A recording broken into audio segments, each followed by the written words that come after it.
Sejumlah rumah warga di Desa Ngepan Rejo, Kecamatan Bandongan, Magelang rusak parah di bagian atap akibat terjangan angin kencang Jumat malam. Di desa ini sedikitnya 9 rumah dan 1 pos kamling rusak.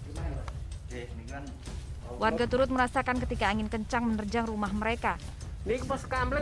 Pertama hujan, terus ada susulan angin, Pak.